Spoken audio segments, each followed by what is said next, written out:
Mind to raise your hand, and we will pass the microphone your way. Also, please state your name and affiliation before asking your question. Nick, left side, front. First row with Doug. Thank you. Doug Smith of the Toronto Star. I guess you really didn't have to worry about how your young guys, Pascal and Freddie, would handle the enormity of the moment. They're both, how do you think they played? They were both really good. You know, especially obviously Pascal had a big offensive night. I thought he played with really good composure. Right, he got to his spots and got on balance and was patient. And when he needed to go quick and get around him, he did as well. And he had a couple of real tough ones go in for him as well. But Freddie did a good job. Freddie worked hard defensively, played a lot of minutes on Curry, and I know Curry had 34, but Freddie made him work for him. Nick, Dan Wyke with the Los Angeles Times. Centers like Marc Gasol aren't always able to stay on the court against a team like the Warriors. How was he able to be so effective tonight? Well, he's a really good defender, right? And a lot of that comes from, I always say it, a lot of it comes from desire to be a good defender and the want to stay on the court, right? But I think his IQ is really high. He knows how to get out there, and he's shown over the last few games, or maybe more than that, that he's pretty good when he gets a mismatch on a shooter. He went up in the last series and guarded Middleton really well on, you know, when there'd be a breakdown, and he'd end up way out on the floor on those guys, and I thought he did a decent job on some of those guys tonight. Just really good reactions. Left side, fifth row, Nick. Arash Madani with Sportsnet, coach over here. Golden State down 17, down 18 to Portland in the Western Conference Final. They were able to come back and win. They never really got ignited tonight. How were you able to make sure they didn't go on their trademark runs?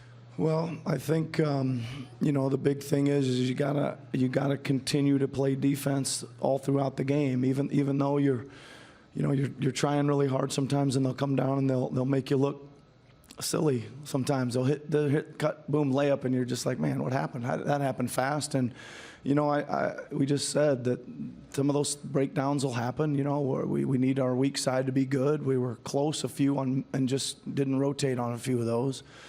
But you take it out and you go back down and you try to answer. You know, you get a shot and you try to answer, and you try not to have any droughts on offense, because I mean, you know, their ability to score quick. I think, again, as I kept saying in the Milwaukee series, offense is really important for us here, taking care of the ball and getting shots and getting some to go through the net, because if they take it from you, they're down the floor in a hurry, probably spraying for a three, and if they're playing off the rim all the time, they're coming downhill fast at you and either at the rim or spraying.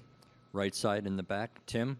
Nick, Tim Reynolds with the AP. We've been talking all postseason about, you know, Kyle gets criticized for not scoring, which is, you know, sort of silly by now, but he just finds ways. And tonight it was, you know, the leading the passes, taking charges against Boogie, things of that nature. Can you put into words how much his willing to sacrifice on literally any play at any time means in games like these? Well, I think that one of the best things about this team is that you don't have to put a burden of 20 to 25 points on him. You know, because he's going to defend, he's going to lead the team, he's going to make those tough plays. He just instinctually does that game after game after game. And the scoring, it's great. I'm not going to say it's like icing on the cake. We need his scoring, and we certainly need his spacing and some of his head down drives where he makes contact and gets to the line. You know, those are really important. But again, I think this team can a lot of times absorb some nights where he just plays really well and doesn't score. I mean, he plays really well and doesn't score much. There's nothing wrong with that. Right side, second row, Phil. Hey, Nick. Phil Barber, Santa Rosa Press Democrat. I know that a building can't win a basketball game, but what did you feel in the arena tonight, and what do you think it did for your team? Well, it gave us a couple nice bounces. I think we had a couple of shots go in that were kind of eye openers, let's say. But the fans obviously were great. They were loud. They were exciting. I think they were into it, and that's the way it should be, man. That's what home court is, and our fans deserve a bunch of credit for being a big part of that. Left side, second row to Mark. Nick, Mark Schwartz, ESPN. Knowing Pascal Siakam's story and how he was discovered in Cameroon, but not really known to be a basketball prospect, even when Masai saw him 7 years ago, he didn't look like an NBA player. How is it possible for a kid with so little background to come up in this situation and do what he did tonight in this stage? Yeah, it's pretty incredible, right? First of all, but I think it was 2 years ago, Mark, when we got bounced out of the playoffs. We literally went in the gym the next day, and he was kind of like, listen, I need to learn how to shoot. I see that in playoff basketball, you better be able to shoot to be on the floor. So went to work that day on his shooting, and I think we changed some mechanics, but that's a very small thing. He took it and just absolutely ran with it, 2-3 times a day, every day, just trying to get that part of his game better, right? And that just shows again he was extremely hardworking, like beyond. I mean, just super committed to finding a place in this league and improving his game. But I've heard, a lot of people or him say some things this year, and they keep saying, are you surprised? And he keeps saying, no, this is what I've always envisioned for myself.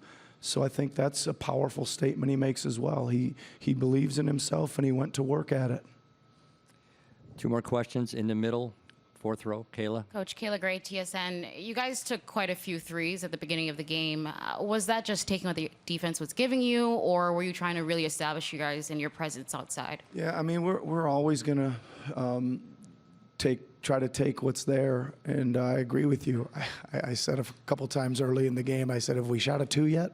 We shot, I kept asking, and Pascal had shot 1, but I think we'd taken 8 of our first 9 shots were threes, but they were open, and I love it because, the one thing that we must do in this series, so that we need to do, is go for it. And that just showed our no hesitancy, confidence, and willing to just kind of go for it. Final question, left side in the back, Stephen. Stephen Lung, Sportsnet. It's back Left here. side. Hi, Stephen. Danny Green really struggled in the Milwaukee series with his 3-point shooting, but it seems tonight he seemed to kind of get that monkey off his back. What did you see from him? Yeah, I mean, I think one thing that's been interesting is as the series change and a new team comes in and all those things, it certain guys it fits and certain guys it doesn't in the rotation or even in the starting lineup, and it just Milwaukee just wasn't his series, and it was probably good to get that one over with in his view, and kind of get a clean slate. And that's what we said. It's a new series, new team. Forget about what's happening, and you got to do that game to game now too, right? You got to understand that some guys aren't going to shoot as well every night or as worse every night. So each night we try to find who's going and who's got a chance and try to keep those guys out there rolling. Thank you, Nick. All right, thank you.